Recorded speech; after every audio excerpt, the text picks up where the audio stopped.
दोस्तों, आजकल महिलाओं के आक्रामक होने और पतियों पर अत्याचार, उन्हें मौत के घाट उतारने को लेकर कई बातें हो रही है। कई वीडियो इस पर बन रहे हैं, अखबार अट्टे भरे पड़े हैं, कई तरह के दावे हैं। हालांकि महिलाओं को इस तरीके से प्रोजेक्ट किया जा रहा है और उसके इतर एनसीबी के जो आंकड़े हैं वो भी जारी किए जा रहे हैं, उन पर भी नजर डाली जा रही है। कई लोग इसके बारे में भी बात कर रहे हैं जिनमें उन क्राइम्स के आंकड़े हैं जो पुरुषों ने महिलाओं पर किए। तो ये एक अलग बहस चल पड़ी है सोशल मीडिया पर। यह भी कहा जा रहा है कि कई सदियों तक महिलाओं का दमन किया गया, उसका परिणाम है महिलाओं का इस तरीके से आक्रामक होना या फिर फाइट बैक करना कह लीजिए। बहरहाल क्राइम क्राइम है, करने वाला किस लिंग, किस जाति, किस धर्म का है, ये फर्क नहीं पड़ना चाहिए। कानून सबके लिए समान है, सजाएं सबके लिए समान है। लेकिन फिर भी एक मांग आजकल और चल पड़ी है कि भैया बेटियां बहुत बचा ली, अब बेटों की फिक्र की जाए। इस बात से इतर एक और कहानी क्राइम की, एक फिर आज दिल दहला देने वाली क्राइम की घटना लेकर आपके सामने उपस्थित हूँ, जो सोनम से भी 4 कदम आगे निकल गई। एक महिला की कहानी है। कभी कभी इंसान की किस्मत दोस्तों बड़े गजब गजब खेल खेलती है। ऐसा कहते हैं कि miss fortunes never comes alone. मुसीबतें जब आती है तो हर तरफ से आपको घेरती है। एक आदमी की पत्नी बीमार हो जाती है, बहुत ज़्यादा बीमार, उसे हॉस्पिटल ले जाते हैं। पता चलता है कि भाई या इसे तो कैंसर है, और कैंसर भी ऐसा कि आखिरी स्टेज है। उसने अपनी पत्नी को ऐसा नहीं है कि छोड़ दिया किस्मत के भरोसे, उसने तमाम कोशिशें की उसे बचाने की, लेकिन वो हार जाता है। उसको कहीं से भी कोई उम्मीद की किरण नज़र नहीं आती है। इतना करते करते उसकी पत्नी की मौत हो जाती है। अब उनकी 2 बेटियां होती है, बेटियां बड़ी हो रही थी, वक्त के साथ उसने अपनी बेटियों की शादी कर दी। किस्मत लेकिन अभी भी ऐसा लगता है इस आदमी से रूठी हुई थी, उसका साथ नहीं दे रही थी। अचानक से एक दिन वो भी बहुत ज़्यादा बीमार हो जाता है, इतना कि जब वो कराहता है तो उसकी आहें जो है वो बाहर जो आसपास लोग हैं, पड़ोसी, वो सुन सकते थे। अब अकेला व्यक्ति इस तरीके की कंडीशन में है तो भारत में हम लोग बहुत ज़्यादा संवेदनशील हैं। हम आसपास ऐसे जब होता है तो एक परिवार की तरह हम रहते हैं। पड़ोसी सुनकर आते हैं, मदद करते हैं, डॉक्टर बताते हैं कि भैया इसके पेट में तो कुछ है, अजब गजब कुछ दिक्कतें हैं, बीमारियां हैं, अकेला अगर रहा तो मर जाएगा। तो आसपास लोगों ने बात की, कहा कि भैया अब क्या किया जाए, ऐसी स्थिति में कौन इसको देखेगा, कौन इसकी देखभाल करेगा। तो किसी ने एक राय दी कि भैया इसकी शादी करा दो तो सब कुछ ठीक हो जाएगा। और बस यहीं से समझ लीजिए उसकी ज़िंदगी की ऐसी किस्मत पलटी कि उसने ये तो कभी सोचा ही नहीं था। अब जितना वो दुखी था उससे भी भयानक जिंदगी उसके सामने आने वाली थी। अब लोग इस कहानी को सोनम रघुवंशी, जो अभी अभी इंदौर के राजा रघुवंशी को लेकर के बहुत ज़्यादा वायरल हुई, उस नई नवेली दुल्हन से जोड़कर देख रहे थे, क्योंकि इसके घर में जो होता है, ऐसा कहते हैं कि सोनम रघुवंशी की भी माँ निकली है। 100 गुना ज़्यादा उसकी पत्नी ने वो काम कर डाला जो सोनम रघुवंशी भी नहीं कर पाई। नमस्कार, मैं हूँ जयश्री नागदा और आप देख रहे हैं क्राइम रिपोर्टर। दोस्तों, ये घटना महाराष्ट्र की है और महाराष्ट्र के सांगली की है। यहाँ कूपवाड़ तहसील में की ये पूरी घटना है। 11-12 जून 2025 रात की लगभग कुछ 12:30 के आसपास का वक्त था। एक नई नवेली दुल्हन अपने ही सगे चचेरे भाई को फ़ोन करती है और कह के वो कुछ बोल नहीं पाती है। अब सामने जब आपने फ़ोन किया है तो सामने वाला पूछेगा कि भैया क्या बात है, इतनी परेशान क्यों हो, इतना रात को फ़ोन किया है। अब लड़की थी कि बोल कुछ नहीं रही थी, सिर्फ रोए जा रही थी। अपनी बात कहने की वो हालांकि पूरी कोशिश कर रही थी, लेकिन वो मुंह से शब्द उसके निकल नहीं पा रहे थे। सामने वाले ने उसको कहा चलो रिलैक्स हो जाओ, थोड़ी सी तसल्ली हो। उसको ऐसा कोई भान नहीं था कि इतनी क्या बड़ी बात होगी बताने।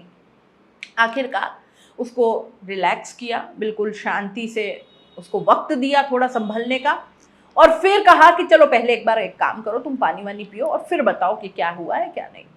उस लड़की के अंदर अब थोड़ा सा जब वो शांत होती है, जब सामने वाला इतना ज़्यादा एक्सेप्टेंस दिखाता है तो कहीं ना कहीं कोई बोलने की हिम्मत जुटा पाता है।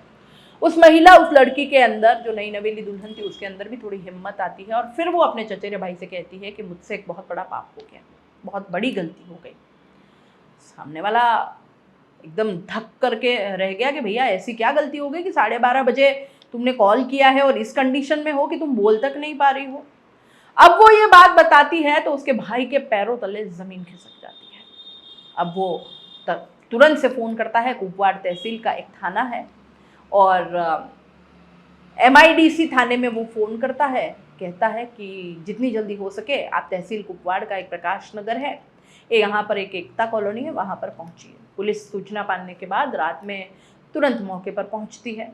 अब पुलिस ने जो अपनी आंखों से देखा वो सीन बेहद खतरनाक, भयानक, खौफनाक था। एक व्यक्ति की लाश जो बेड पर पड़ी हुई थी, पास ही में एक कुल्हाड़ी पड़ी हुई है और उसके पास में जमीन पर नई नवेली दुल्हन बैठी है। देखने पर लग रहा था कि जैसे किसी ने इसको बार बार उस कुल्हाड़ी से मारा है, काट डाला बड़ी बेरहमी से। इसके हाथ, उसके सर पर गंभीर चोटों पर चोटों के निशान थे और इसने इस व्यक्ति ने, मरने वाले ने अपना विरोध करने का मौका तक उसको नहीं मिल पाया, उसको जिस तरीके से उसको मारा गया था। अब साहब ये नई कहानी सामने आ गई क्राइम की। अब कहानी के बारे में पुलिस जानती है, जानने की कोशिश करती है। ये कहानी अखबारों से सब लोगों तक पहुंचती है और उसके बाद सोनम रघुवंशी से इसका जो है तुलना शुरू हो जाती है। कुपवाड़ तहसील का प्रकाश नगर, यहाँ की एकता कॉलोनी और यहाँ का रहने वाला व्यक्ति जिसका नाम है अनिल तानाजी लोखंडे, उम्र कुछ 54 साल की रही होगी। उसकी पत्नी, जो मैंने जैसा बताया, एक समय में अचानक से बीमार हो जाती है, कैंसर की आखिरी स्टेज थी। बचाने की तमाम कोशिशें होती हैं, कोशिशें नाकाम हो जाती हैं और बेटियों के साथ, पत्नी मर जाती है, बेटियों के साथ वो रहता है। बेटियां बड़ी होती है, वो शादी कर देता है और फिर वो अकेला रह जाता है। अब वो खुद भी बहुत ज़्यादा, जो अनिल तानाजी है, वो लगातार अकेला रह रहा था और अकेले रहते रहते, क्योंकि खाना पीना समय से हो नहीं पाता था, कई सारी चीज़ें हो जाती हैं, तो अकेले घर में उसका मन भी नहीं लगता था। धीरे धीरे वो बीमार पड़ने लगता है, बीमारी लगातार बढ़ती चली जाती है। पेट की दिक्कत थी, पता नहीं ऐसा क्या समस्या थी। उसे दर्द जब होता था, तकलीफ जब होती थी, तो वो बहुत बुरी तरीके से चीखता, परेशान होता। आस पड़ोस के लोग उसकी मदद करते हैं, रिश्तेदार भी उसकी मदद करने के लिए आ जाते हैं, लेकिन वो रिश्तेदार या पड़ोसी कब तक आखिर किसी की मदद करते हैं, क्योंकि वो परमानेंट मदद तो होती नहीं है। तभी किसी ने सुझाव दे दिया कि चलो इसकी शादी करा दी जाए। हालांकि उसकी उम्र हो चुकी थी लगभग 54 साल के आसपास, और इस उम्र में वो शादी करेगा कौन उससे। तभी एक उसके खास रिश्तेदार ने आखिरकार लड़की को तलाश कर लिया, लड़की जिसका नाम था राधिका बालकृष्ण इंगले। इसकी उम्र लड़की की बहुत कम थी, 27 साल के आसपास होती है, जो कि सतारा जो है महाराष्ट्र का, वहाँ पर आखिरकार उस सतारा जिले के घटाप तहसील के गांव बाड़ी की वो रहने वाली थी। राधिका बालकृष्ण इंगले, उससे शादी की बातचीत की जाती है। परिवार के लोग मान जाते हैं कि चलो इसका घर बस जाएगा, अकेला नहीं रहेगा, बुढ़ापा भी आराम से कटेगा और एक परिवार बस जाएगा।